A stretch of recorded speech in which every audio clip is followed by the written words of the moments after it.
Salut les petits Bobbies! Bon, dans cette vidéo, je vais vous partager mon avis sur le développement des maladies inflammatoires chroniques et tout ce qui va être lié au cancer.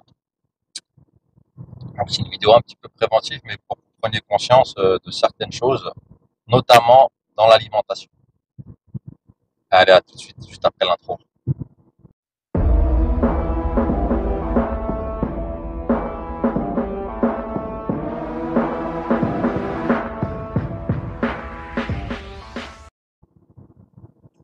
Oh, yo, yo. Comment tu dis? Comment tu dis?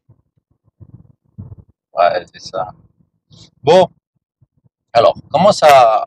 C'est vraiment mon avis personnel, c'est tiré d'aucune étude, tout ça, mais je sais pas si vous avez remarqué, il y a plein de pathologies chroniques qui sont apparues ces dernières années. On va parler par exemple de l'endométriose chez les femmes. Il y a beaucoup de femmes qui ont. Alors on dirait que c'est une nouvelle pathologie qui a jamais existé et qui apparaît maintenant du jour au lendemain. Comme il y a plus de cancers, comme il y a plus de pathologies chroniques, pathologies inflammatoires, etc. Bref, des choses et des douleurs sur du long terme.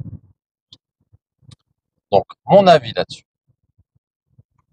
j'ai vraiment l'impression qu'il y a une bonne partie qui vient de l'alimentation. Et je vais vous expliquer pourquoi. Mais avant, n'hésitez pas à vous abonner à la chaîne, à mettre un petit pouce bleu, ça m'aide à poursuivre les vidéos. Et après, laissez-moi vos commentaires en dessous pour savoir ce que vous pensez de tout ça. Donc l'alimentation.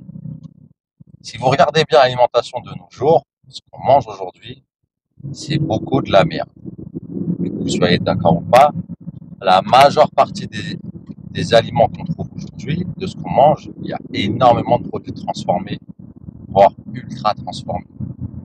Et en fait, ça devient un peu je vais pas dire la norme, mais presque. Tu vois, c'est beaucoup plus simple de te faire à manger. Maintenant, tu prends ton téléphone, tu sors, tu commandes à Uber et ça arrive en 20 minutes.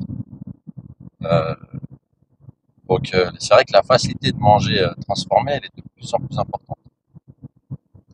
Le problème, c'est que les aliments transformés qu'on mange, ben, ils ont tendance à créer des inflammations dans le corps.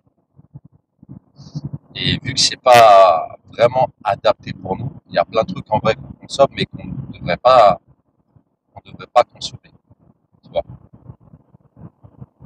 Et à mon avis, quand on consomme comme ça, bah forcément, en fait, ça crée des pathologies, mais sur le long terme. En fait, l'alimentation, c'est comme le carburant pour notre corps. Si ta voiture, elle fonctionne au gasoil, essaye pas de mettre de l'essence dedans. À mon avis, ta voiture, elle va pas faire long. Sauf que nous, le corps humain, il a une capacité d'adaptation qui est beaucoup plus importante. Donc, il va accumuler, il va accumuler, il va accumuler, il n'y a pas de problème. Pendant des années, peut-être, tu vas rien avoir et ça se trouve.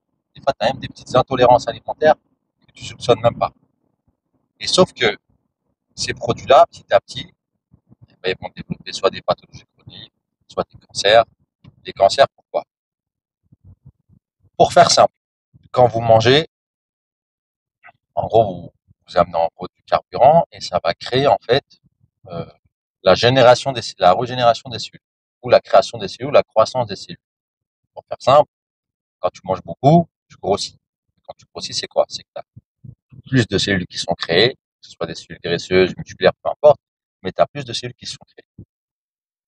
Si tu as un cancer débutant, ou des petites cellules cancéreuses, si tu t'alimentes mal, beaucoup, ben en fait, ça va développer l'ensemble de toutes tes cellules, notamment ces cellules cancéreuses. Donc, en gros, tu vas alimenter ton cancer en mangeant beaucoup, surtout si tu manges de la merde, et surtout si, en gros, ce que tu manges, c'est pas adapté pour ton corps. Donc, tout ça pour vous dire que il y a beaucoup de pathologies, à mon avis, hein, tout ce qui est chronique, qu'on a du mal à guérir, hein, tout simplement. Hein. Les cancers, on a toujours du mal, on ne sait jamais comment ça va se passer. Les pathologies rhumatismales qui traînent, qui commencent du jour au lendemain et qui traînent, on a du mal à soigner. Pareil pour les douleurs chroniques. Il y en a énormément qui vont être liées à ce que vous mettez dans la bouffe, dans la bouche, pardon. Le carburant, quoi. Choisissez du bon carburant, vous irez forcément en meilleure santé. Alors, bien sûr, vous allez me dire, ouais, bah, le bon carburant, des fois, c'est pas évident, les prix augmentent de plus en plus. C'est vrai, mais ça va vous coûter combien si vous devez vous soigner. Voilà. Et vraiment, j'ai l'impression, en France, on n'est pas du tout éduqué à l'alimentation. Tu vois, tu sors, tu vois des fast-food partout, mais tu vois pas de chaîne de restaurants un peu bio où tu peux choisir tes aliments. Tu sens que c'est pas trop transformé. Moi, je sais plus c'était où. Je crois que c'était aux États-Unis que j'avais été. Ouais, c'était aux États-Unis. Il y avait une chaîne de restaurants, je sais plus c'est quoi le nom, mais tu pouvais rentrer, tu avais quasiment que des fruits et des légumes, quasiment pas de produits transformés. Et c'était une sorte de McDo, mais un peu bio, avec des aliments, voilà, pas transformés. Tu pouvais prendre, enfin, pas transformés, pas trop transformés. Donc voilà, donc faites juste attention à ce que vous mettez dans la bouche, déjà. Et si vous avez des pathologies chroniques, ce que je vous conseille de faire, c'est d'aller faire des tests qu'on appelle d'intolérance alimentaire. Parce qu'il y a certains aliments, des fois, vous allez déclencher des intolérances. Et ça peut déclencher pas mal de symptômes. Je vous mettrai la conversation que j'ai eue avec un collègue par rapport à ça, qui lui avait eu des tendinites à répétition, des gros maux de tête, tout ça, et qui s'est fait soigner grâce à l'alimentation.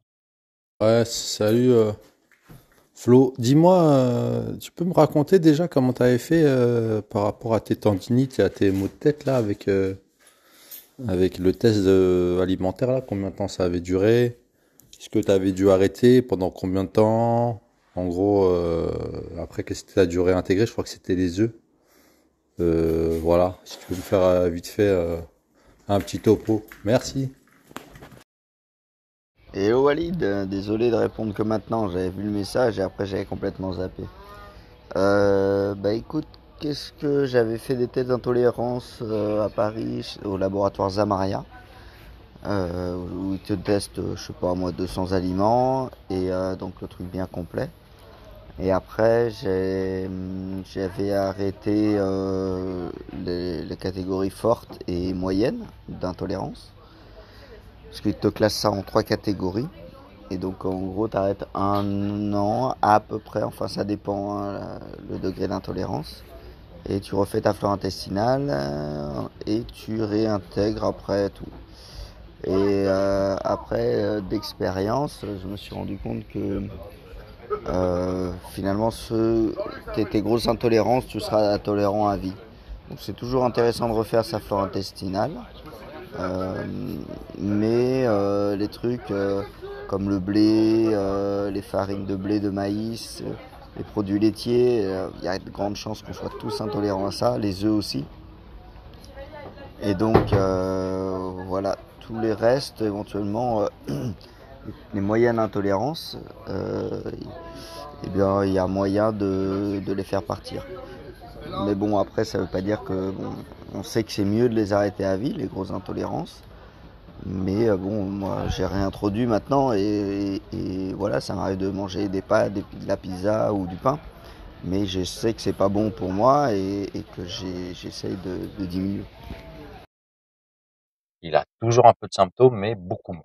Vraiment beaucoup moins. En gros, il avait des maux de tête et des migraines même, c'était, qui lui tapaient la tête pendant des fois 2 à 3 jours, sur 3, 4 fois dans l'année. Et grâce juste à l'alimentation, et ben, parce qu'il avait certaines intolérances, juste grâce à l'alimentation, il a plus de douleurs, il a plus de migraines, enfin beaucoup moins. Genre dans l'année, il en a peut-être une ou deux, mais sauf que le durée de 3, 4 jours, 2 à 3 jours là, elle dure entre 1 et 2 heures. Et pareil, ces tendinites, elles ont disparu. Par contre, dès qu'il a commencé à remanger, en gros, sur quoi il était très intolérant, ben, ça a tendance à revenir. Voilà, je vous mettrai la conversation qu'on a eue en vocal. Allez, sur ce, je vous dis à la prochaine et abonnez-vous. Allez, ciao. One shot, that's all you got. Take it right now, before you get lost, yeah. One shot, that's all you got. Write your own story, you control the plot, yeah. One shot,